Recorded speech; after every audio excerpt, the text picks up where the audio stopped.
Love podcasts, hate nonsense. It's the PoliticsJOE Pubcast, ladies and gentlemen. Come on. Woo! You love to see it. You love to see it. I've been left on red by Michael Gove. Wow, let's out him like that. Well, yeah, I mean, fuck it. What's his number? well, yeah, that's not great. Since we're in the business of outing people this morning. That's right. We're going to do it. Michael Crick came close to saying it on GB News. He did. Very close to Very saying close. it. That's the interesting one, isn't it? Like we all know. Everyone knows. But we don't know. Who it is. We don't know. Okay, but how close? How many times does someone need to tell you who it is before you go, and from different sources before you go, well, that's who it is? Well, I'll tell you right now. Who got that so wrong?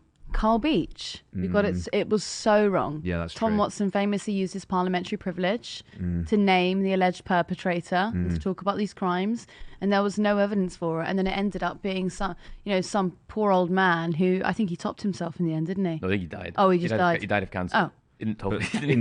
Presumably still in disgrace. But I mean, yeah, He never knew though. He never got cleared. do not shout Someone nonsense else's wife vain. died.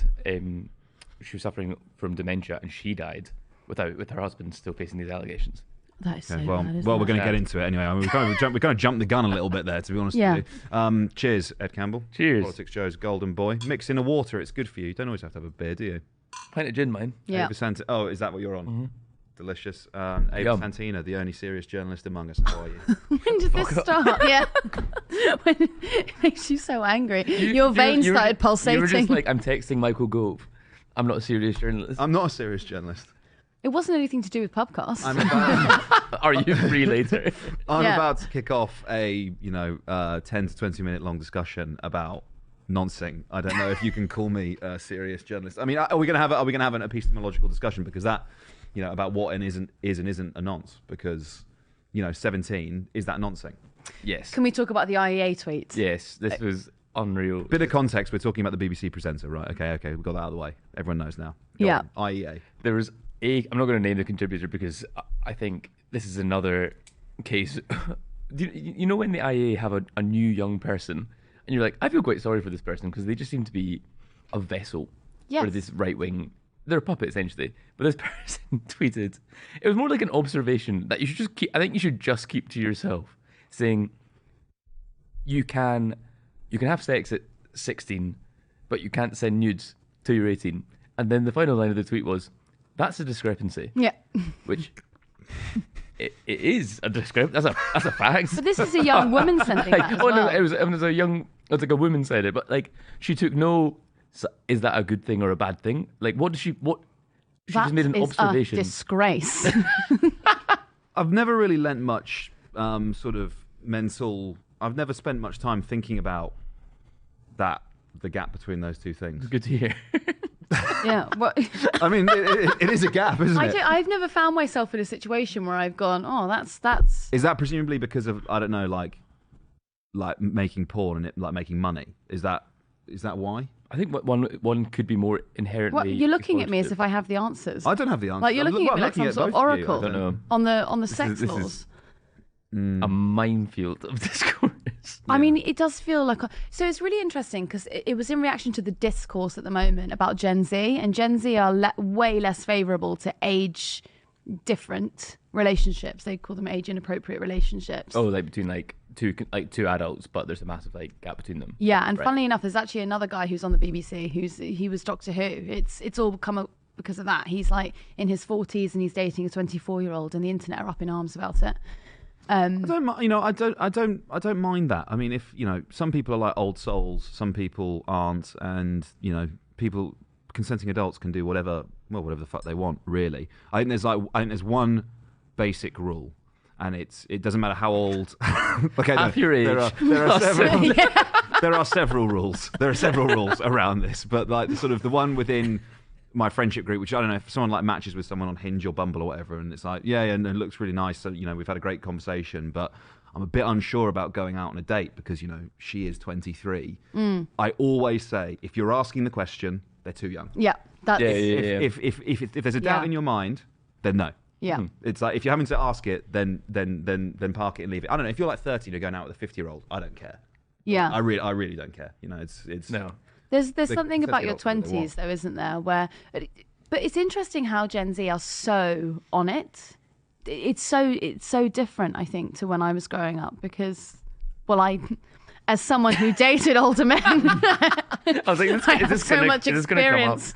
So what's their problem with it? Why do they what are the grounds they oppose it on? I think it's an influence thing. So Power power influence, and also they kind of have a point. So what their argument is that if you are over 40 and you're a well-established actor, if you're dating someone who's new to the scene and just getting into it, there's an uncomfortable power dynamic. Someone who's Doctor Who. Yeah. So that Matt Smith. Yes. Okay. I just wanted to be. I'm just scared about naming anything. Everyone is just like, can we say the name? Yeah. So Matt Smith is dating an adult. Yes. And that's fine. They're in a course it's committed, fine. loving No, relationship. I was agreeing. I was stating a fact. I don't know how I feel discrepancies. about that argument though, because you're just sort of you're removing the agency of the woman involved in that. Yeah, okay, but this is my thing. So when I look back when I was 22 and I started dating the old man, You will have your revenge. I look back on it and I think to myself, what did he see in me? Because I was very 22 and I look at my sister. No, I know what he saw in me. But what I mean is I look at my sister who is 22 and she's got such a childlike body that I'm like, it's quite... Sorry, we've got to talk about it carnally, otherwise it doesn't make sense. This is a complete minefield. I don't know whether drive by doing on this- your sister. I don't know if doing this for like the lead subject of the podcast was a good idea. It's just like a hot mess. My basic argument is yes, I kind of do think 22, if you are over 40, is a bit strange because why doesn't anyone your age like you? So is it half the age plus? I said there's a joke. I don't really. That's what people used to say at school. Yeah, which is. At school? What would that mean? No, like I don't know. If someone was just going like out with someone, if someone was going out with someone in like the year below or 3 years something. above or something, you'd 3 be years like- above. 3 Did years you have that at above. school? Wow. That's Well, no, insane. like most. I think the most. There's a story I can't say. I'll tell you guys after the podcast. I can't say on the podcast. I'll tell if you email me. I'll No, tell I you the story. I got cucked pretty hard by a girlfriend at school with someone in the year above. But I'm not gonna tell the story. Anyway, they're pretty standard. Like the girls in your year will go out with the lads in the year above. But like, there's a couple who will go like 2 or 3 years above. No. Two seemed to, in my school. 2 was fine. 3 was like I think 3 is suspect. sus. 3 were getting somewhere. And if they're going out with someone who's not at school anymore, Yes. big problem. There was a girl who did that. Big problem. We were in year 10. That's 15. It was. That's 14. Oh my God, it was definitely a crime. Now That I'm is thinking correct. about it. That's nonsense. totally a crime. That's not discrepancy. That's a judicial Is that what we're discrepancy going or to refer anything. to it? Is that what we're going to refer to it now? God, Love no. podcasts hate discrepancy. Welcome to the PoliticsJOE podcast. Okay, let's rewind it and sort of, for those of you who've been living under a rock, let's run through what's happened over the course of the weekend. Right, Friday, The Sun breaks this story. Male BBC star allegedly requested explicit pictures, and the crucial part, from a then teenager when they were 17, beginning a series of transactions that amounts to more than £35,000 So much money. in the round. One single transaction, I think, of £5,000 at a time. Now, when I first saw this as well, I was like, oh, is this OnlyFans? But I think it's direct transfers, isn't it? Anyway, the presenters now... Or pay pig. The presenter has now been suspended from the BBC pending an investigation into the allegations.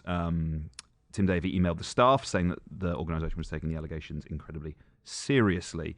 They didn't initially suspend them, and that's why the mother of the person involved went to The Sun, was because the individual was still on air.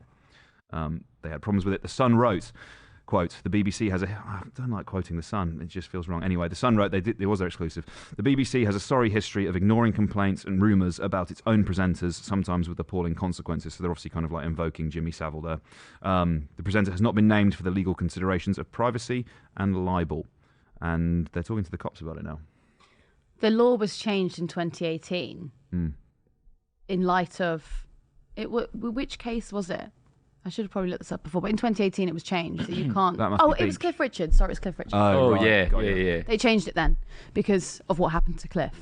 I mean, that is absolutely mad what happened to him. All of those police officers parachuting into his house and ripping the And it being insides of broadcast it on the apart. news as well. Yes. That's nuts. Which is why you can't name him now, which makes total sense. There's some weird undercurrent of discourse online, which is like, he should be named, which is interesting because the same people who are saying that are also the people who say women make up false rape allegations. It's like, it's okay if it's about the BBC, but if it's about women in general, then they're lying. I don't know. It's a really difficult one, isn't it? Because, I think you just have to place the utmost precedence and importance on if what's happened is proceedable to trial, then the media, literally everyone in society, has an obligation to ensure that it does get to trial and not jeopardise that in any way. And fervent media speculation naming the individuals involved could possibly lead to the prejudice of a jury and then potentially collapse the trial, which is the last thing anyone wants to happen. So you do kind of end up in this weird space where you're arguing in favour of protecting the anonymity of someone who's a nonce, possibly a nonce. Possibly. But then there's and the other side of it, though, is that there are presenters being named online because people are so embarrassing they can't just keep it to their private WhatsApp chats. They've taken it to Twitter. There were quite a few. So Nikki Campbell was out talking. Yes. Clout chasing the extreme. Nikki Campbell was particularly upset about it because there were anonymous accounts who were accusing him of doing it, and he actually reported it to the Met. Rylan, this is an astonishing story. Rylan was the picture on the Independent article, which was talking about, it didn't name him or suggest it was him, but the picture being there under a headline of BBC presenter suspended, it's going to look like it's him, right? That feels like a big fat lawsuit. I think. Yeah. I saw that it was not the Facebook sale was BBC suspend presenter, and then the headline was Rylan comments. Yeah. On that, which it's a failure of CMS, but it's a big one. Yeah, no, it is, but it's not as egregious as he wasn't front page of the Independent. No, but I mean, it's still pretty. Oh no, it's still bad. It's still bad. If I ran an article which said nonce on the loose, and then it had a picture of you, and then in small type it said Ed Campbell comments, would you be like, that's fine? This is a discrepancy of the Facebook It's just a content management discrepancy. style. How do you schedule stuff on Facebook? Well, you can do it on Facebook, Creator Studio. Yeah, Creator Studio, Suite, something like that. You should know. WordPress. You've done the social sell on WordPress wrong. Yeah. You should get better at your job, Independent. Let's not get too lost in the weeds of audience development on the podcast for the real journalistic heads. So we're not gonna say who this is. Obviously, let's widen out the conversation though to sort of a broader one around. I guess. There's been quite a recent big instance of someone falsely accusing people, right, of noncing, and that's not to say what's happened. That's what's happening in this instance, but Tom Watson, Carl Beach, that's recent history. I just think it shows the danger of this. I think we were talking about that quite glibly. You said we know who this is. Yeah. We don't know who this is. Yeah. Okay. The only evidence there is that someone has said this to the Sun, as far as we're aware. We have not seen any evidence of this, and then I think there's a danger of. It is difficult. It is like you were saying. It should go to trial, and in order for there to be a fair trial, it needs to be innocent until presumption of innocence until proven guilty. But the fallout from the Operation Midland stuff was so egregious. 4 former, I think they were all Conservative politicians, were accused of murdering a child, of doing the most outrageous, kind of unbelievable because it didn't happen, things. And a member of the House of Commons stood up and ranted and railed about it. And their entire reputations were ruined. So I think it was Lord Bramhall's wife died before the allegations were disproven. It's reckless and dangerous to be speculating about the identity of the person, and it's really serious. He was a serial liar, wasn't he? Yeah, Carberry. Yeah. Do you want to hear the clip of the of Ryan Giggs being named in Parliament using parliamentary privilege? Sure. Yes. Sure. 1,000 people having named Ryan Giggs on Twitter. It's obviously impracticable to imprison them all. And with reports that Giles Coren also faces imprisonment. Order. Let me just say to the honourable gentleman, I know that he's already done it, but occasions such as this, order, are occasions for raising the issues of principle involved, not seeking to flout for whatever purpose. If the honourable gentleman wants to finish his question in an orderly way, he can do so. Mr. John Hemming. So what happened was, it's really casual, and it's not that exciting. It's not like a big drum-up moment, but you can use your privilege you are privileged as a member of Parliament, where you can name if you think something is in the public interest in a way that you couldn't do if you're a normal civilian. Yeah. So just to be super clear, Ryan Giggs, not a nonce. Yeah. We need. Is that what he's being accused of there? No, he was just being accused of. Basically, there was this wild story that he was just having an affair. It wasn't like that big of a deal, but for some reason it dominated the discourse. I think it was press freedom, right? It was like an injunction out because he was shagging his brother's missus, right? Yeah. Mm-hmm. And so he had an injunction about that. Quite an embarrassing thing to come out about you. And I think it was big discussions about like press freedom. Is there? Well, I think there's a counter question to that. Is it in the public interest for the people to know about that? Like, what's the justification for that coming out? I don't know if there is one particularly. Well, what the issue was, and it's actually quite similar to what's going on with the BBC at the moment, and it's kind of unsolvable, which is that other people are upset that they are being accused of it. So yeah. There are people currently who work for the BBC who are being accused online, and obviously they can come out and say it's not me, but the accusations can keep going. Mm-hmm. Because there was like a rush of them over the weekend, wasn't there? Like Lineker, Jeremy Vine, Rylan. Yeah. Obviously. Or getting ahead of it and saying so. It's just gross. I think it's just the speculation is gross. It was Nicky Campbell I felt really sorry for, because he was like genuinely really upset. But you could see he was like tweeting, like you could tell he was a man who was very distressed. It would be. Can you imagine that? You're a father, you've got a job, you've got your 2 daughters at home, and then you're online, someone's accusing you of the most heinous thing you can possibly do. Terrible. Yeah. I guess that's the balance, right? It's those individuals who can publicly deny that it's them versus then the rights of the abused and our sort of public interest in that being carried to trial. I guess that's the balance here, isn't it? It's if you're a threat to public safety, isn't it? But that's where Tom Watson really messed it up, because he got it so wrong. I mean, like if that Lord had actually done it, it would have been right to do it. But there was completely insufficient evidence to suggest, and most MPs in the House were against him naming them in the first place. And it wasn't covered on any news outlets either, apart from one, and that person still lives with the sting of it. But well, shall we stop talking about it then? yeah. I feel like we've kind of talked ourselves out of talking about it anymore. I think so. I think beyond guessing, there's not much more we can say about it, which I'm loath to do. We're not going to guess who it is. I don't need to guess who it is. I know who it is. You don't? I do. You don't? I do. What? 95% certain, I would say. I think there's large margin of error. Only if you're going to like literally take the position of like no one can know who it is unless a court proves that it was someone. Well then, yeah, but then we can't. How much can you know anything? Whoa. There are a lot of people inside the organisation who are saying it's that person too. We're treading such a fine line here. Yeah. Should we listen to Oli on LBC? Fucking hell, yeah. Let's. Can someone else talk about that? Because yeah, I don't really want to set that up. So, Oli Dugmore, head of news, political editor, PoliticsJOE extraordinaire, was fucking betrayed us. Yeah. Fucking sucks. Yeah. Oh, this is shit. But so he had a show on LBC this weekend. He was the guest star, and he was fantastic. Thanks, mate. Ed didn't even know what was going on. He didn't. No. But a lot of people... You couldn't even look me in the eye and tell me he was doing it. I found out in a taxi at 4 o'clock in the morning. Yeah. I know this guy.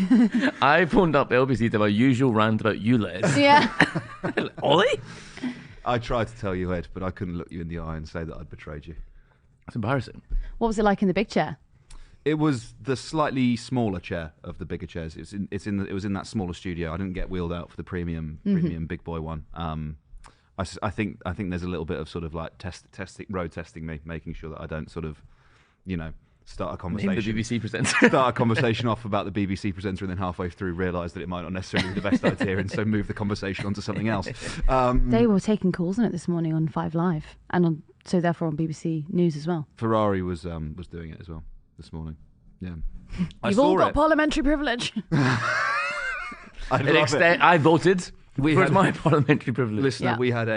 we had a joke on the desk this morning about whether or not we could convince Lee Anderson that his parliamentary privilege extended to him on GB News, so he would be okay to name the presenter.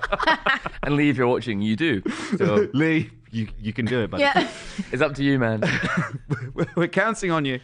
No, I actually, yeah. So I'll get in Sunday morning because, like you said, I was on 4 till 7. It's very, very early in the morning, and I got in about sort of 2:30, 3 o'clock, looking at the papers, and the Sun obviously were carrying it for like the second or third day. No one else, I don't think anyone else had picked it up by that point, and I was deciding or not whether to talk about it, and I hedged my bets and figured that sort of my first time presenting a show for LBC might not be the best time to spend an hour talking about an incredibly legally difficult and ethical quandary such as this story. So I passed on it. You could have cowardice. opened it sensible. up as a broader question, couldn't you? You could have done like, should nonces get the death penalty? What are the calls? Yes. You might get a really controversial one. Yeah. What a controversial one. It's a in that- discrepancy. Yeah. Are they sending nudes of themselves? It's a discrepancy. Or to me that you can get married. Do you remember like in like the 70s and 80s there was, I think it might be in the UK, but certainly in America, there was like the Man Boy Love Association, which was like a paedophile advocate group. Do you think that's going to exist for like 17-year-olds should be able to send nudes? Bro, Milo Yiannopoulos on Joe Rogan, like that's what led to him getting cancelled, right? He was basically an advocate for pederasty. He was talking about there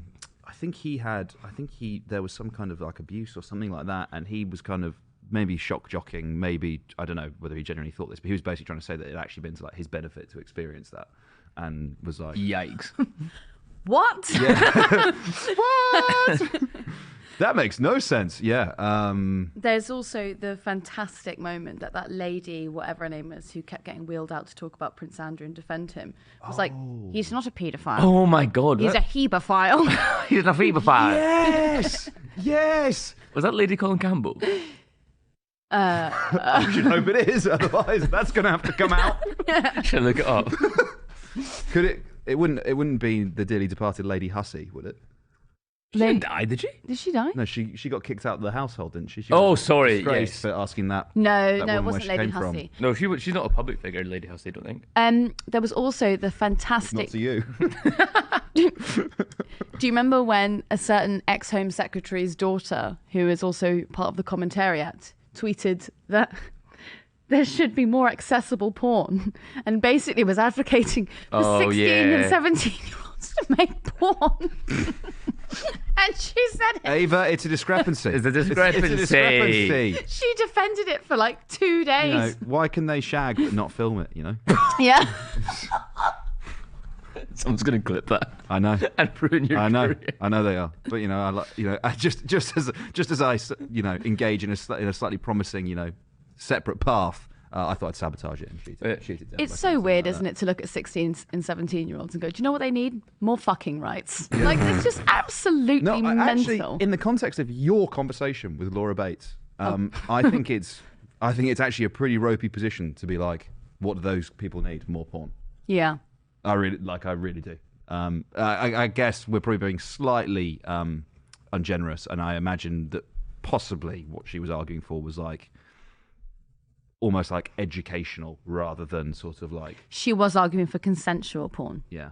Do you not really get that in like sex education? Like, I think when we did sex ed at school, there was like a. I don't think you get full vag in sex ed, do you? There's I'm trying to you remember. don't get full peen. I went to a Catholic school, so You got nothing. no, we didn't. It was abstinence, wasn't it? Yeah, it's nuts. Yeah, and we did watch a woman give birth. No, like on a film. Live. School trip. Yeah. I think I may have seen peen. I definitely did. I remember it. It was a close-up of a man ejaculating. What? Yeah, literally. That seems wrong. How old Like, were you? Year 8. That's nuts. Okay, I am going to join the IEA because that is. That's a discrepancy. yeah. That's I right. can't keep saying that. Oh my God! Why would they show you that? It was quite artful. Golden hour. Was there a biscuit lighting. involved? No, That's not- there wasn't a biscuit. Was it involved, actually- but that is juvenile. A rugby changing room game. The boys did that at school. So They actually did it. No, they That did. is- There was a rumor about Oh, how. no, yeah, but there was it's a a rumour. rumor about the football team doing it. Yeah. but it's a rumor. Like I feel like that's like. He actually just got married the other weekend, the guy who was involved in that. I'm glad he found happiness at the end, to the biscuit. How did you meet? Our eyes met over a soggy biscuit. A wet biscuit. In staleness and in health, yeah. Married to that biscuit forever. How did we get onto this from LBC? Fuck knows. Yeah, let's go back. Oh, yeah, okay, right, segue. I'm doing a good job of trying to shut down any attempts for me to broadcast on LBC by having this conversation, but I did also out myself on LBC, additionally, as having bought cocaine in Lisbon for the sake of a documentary. Oh, film. right, okay. I haven't spoken to. Did you see my face drop? Yeah. Sorry. You did what? I haven't spoken to any of the senior staff there yet, so it might be the end already for me having said that. Mm-hmm. But You're allowed to there, though. You are allowed to there, especially for the purpose of a documentary. In the context of a conversation about the decriminalisation of drugs. Yeah. Which they're calling for in Scotland, and I'm about to do the thing I said I wouldn't do, and I'm going to tee up the clip of myself talking. So, enjoy Oli talking on Sunday. Are you a bit bitter about this? No, I'm enjoying playing the character. Yeah. This is LBC with Oli Dugmore. Call 0345 6060 973. Tweet at LBC. Text 84850. I can hand on heart tell you that I'm not a drug user, and as somebody that I don't like drugs and not into drugs. I know many people that use drugs on a daily basis. I don't know anybody that uses drugs, particularly in recent years, that has been arrested or charged for having drugs on them. So it's almost like we've decriminalised it anyway, because you walk along Oxford Street or Bond Street or any street in London and it just stinks of weed now. Everyone's smoking it. Sorry, Jason. I was just going to ask. I think that's an important and interesting distinction, isn't it? Because the use of cannabis, I think, within the context of the conversation, particularly within the context of drug deaths, we're really talking about a pretty minor substance there, aren't we? In the context of, let's say, heroin, cocaine, crack, those harder, more dangerous substances. And, I'm inclined to agree with you, particularly on the, I live in London. You're right. It does think of cannabis. And I think, pretty much, case in point, largely it has been decriminalised, with some exceptions. But look where it starts, drugs. Drugs often start with cannabis. Cannabis is deemed as the lightest drug, and then they get bored of that and they want to get a kick from something else. I just think that we're not really tackling the real issue, and I just think the real issue is the war on drugs. And how do you fight the war on drugs? By decriminalising it, it's not going to take the addiction away of the people that are already addicted to the drugs. So obviously there needs to be like these NHS kind of, we see these scanning units in car parks where people go and have scans and stuff like that. I presume there need to be more things like that to be able to actually help people find a way of getting off drugs. I think it was a very good debut. Thanks, mate. Yeah, fantastic. That's a sarcastic. I wasn't. That was really good. Cheers, bro. I switched. You swithed. I've converted him. Tune in this coming Sunday, 4 me and my a.m. taxi driver. You call in, I'll put you on. Oi! Yeah. Get off the air! Get off LBC! You're shooting a podcast right now. You were banging on about selling drugs. Discrepancy here.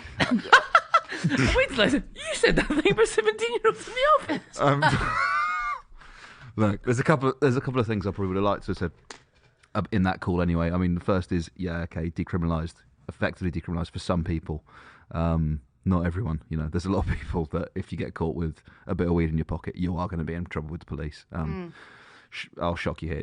It's if you're black and not if you're white. And then in relation to like the gateway drug stuff, but you're also it's an interesting one because when you're talking to people like that, you're kind of are you going to like jump down their throat and like basically shut down a meaningful conversation by being like that's wrong, or do you try and like plummet a bit further and then talk about it in the aftermath? And the sort of what I was trying to get at there, which you will be very familiar with, Ed, because it was you and I that made that film together. In Scotland, go and watch it. It's on the PoliticsJOE YouTube channel. Forget what that film is. They don't know what the film is. Deaths of Despair. It's on the YouTube channel. Go and listen to it. Go and watch it. I think we're both pretty proud of it. To be honest with you. It was really good. Very good. And that sense of sort of like a loss of pride. I really don't think you can over egg how important that is. That interview that you did with Brian in Postle, where he has a line in it that just really stuck with me. He was like, what's what's the first thing someone asks you when they meet you after your name? It's, oh, what do you do? And if you don't have an answer to that, or you don't have an answer to that you're proud of, you know, your huge part of your life is taken away. In Brian's case, it was because he'd had an accident at work. He couldn't work anymore as a nurse. And that's really sad. Jeez. He was struggling, you know, really struggling with his kind of sense of self, and saying that, you know, it's a story that's replete across that part of Glasgow, but also, you know, Scotland more broadly. I don't know. Thoughts and feels, Ed? We should probably touch on, well, the matter of the film was deaths of despair, like the phenomenon of death of despair, which is where there's a phenomenon of young men in Scotland dying through drink, drugs, and alcohol. Drink, drugs, and suicide. And just looking at there's a theory that there's external circumstances replete in Scottish society that lead to that phenomenon, like the loss of industry, things like that, people not having meaningful work, like you touched on. I think it was.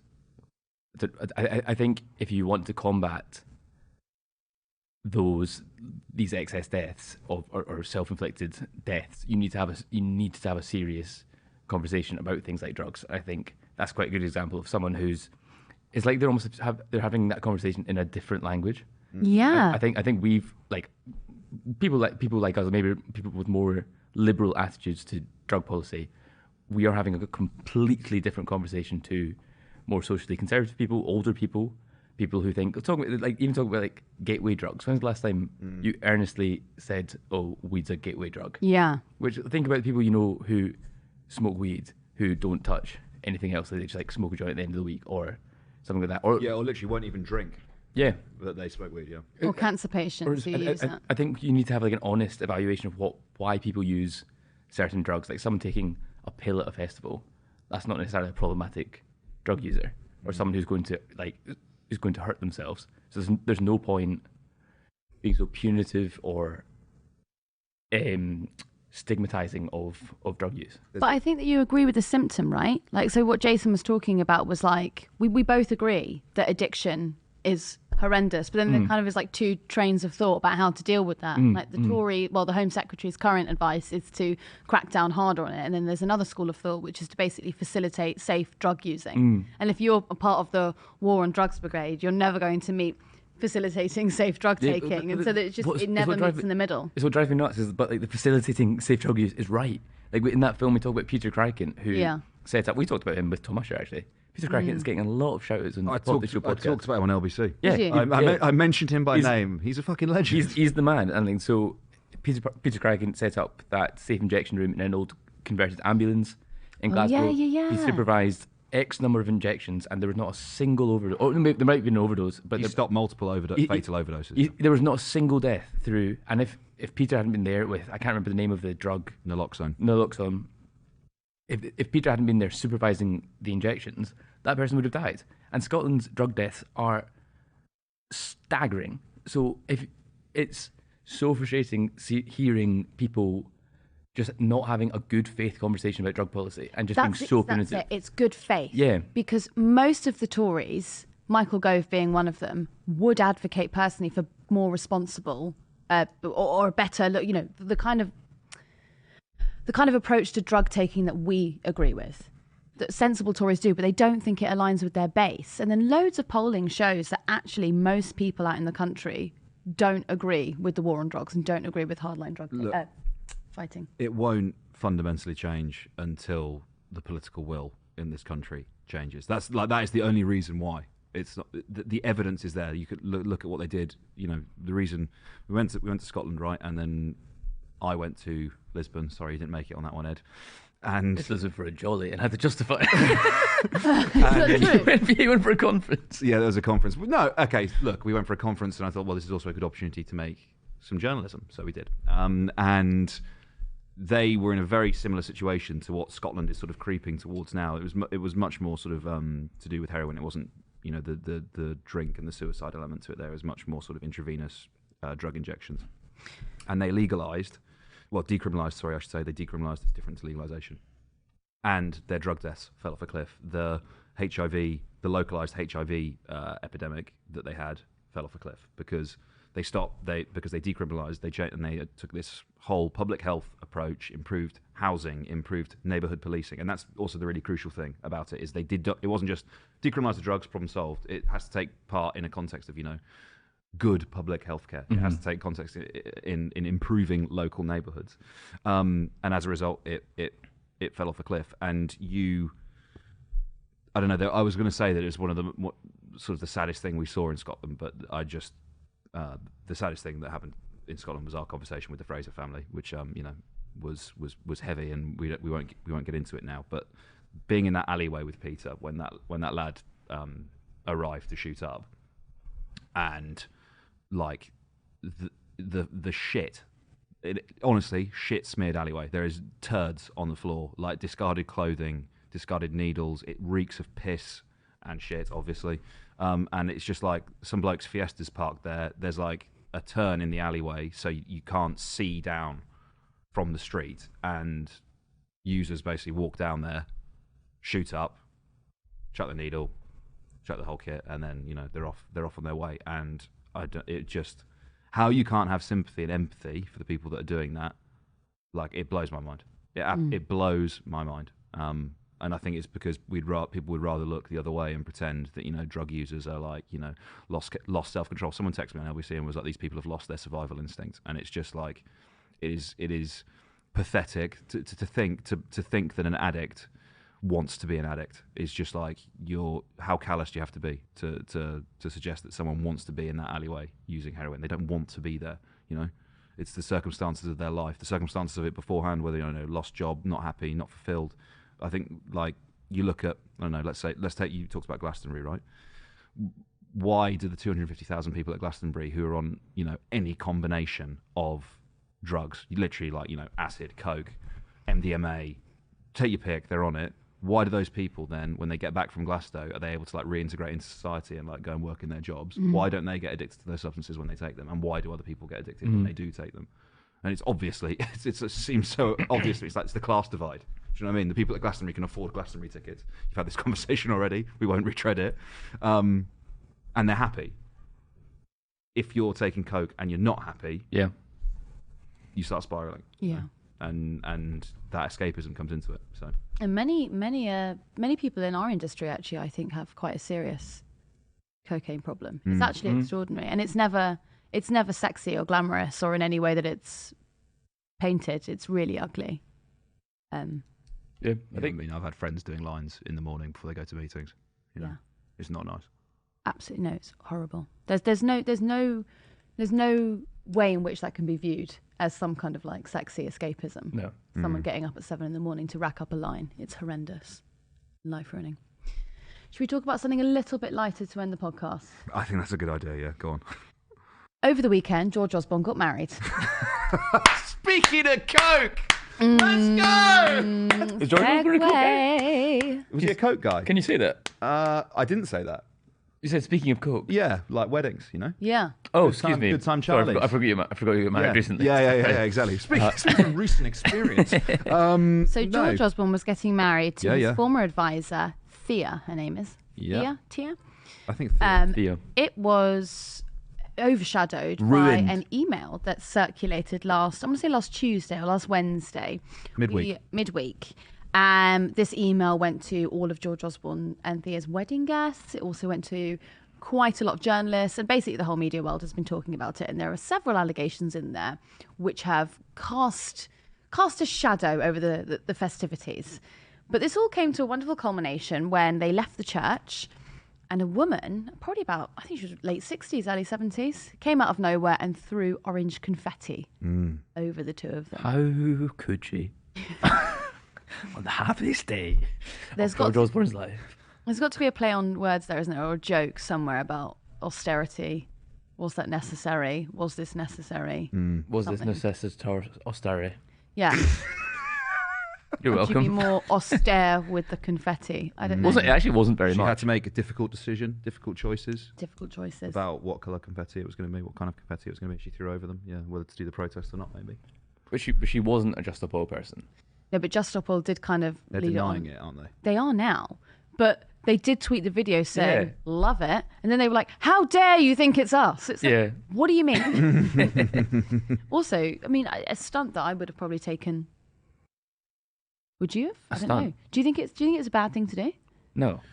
No, I don't think it's a bad thing to do. I think in terms of like ethically justified protest, like targeting a politician like that is probably actually more on the side of the justified than the other things that they've done Also, recently. in an absolutely non-destructive way. Yeah, literally throwing confetti at someone as they walk out of the church. It's like Yeah. something that could have easily been mistaken for an There's- actual wedding guest There's doing 100 something. people round the corner queuing up to do that, and Yeah. you've just got in there and done it with the orange. You know, Yeah, I but don't she think. did use paper orange confetti. Okay. Yeah. Now you thought austerity was damaging to the country. Wait till you find out about non-recyclable confetti. Did you see the suit that he was wearing? Because I was not impressed. Really? Yeah. Was it not nice? Well, no, basically it looked like he'd sort of like dusted off the old Chancellor of the Exchequer suit. You know. He's very austere. He's not going to spend frivolous money on a new of suit for course. his wedding day. Of course he's not. What did you think of the dress? The dress. Yeah.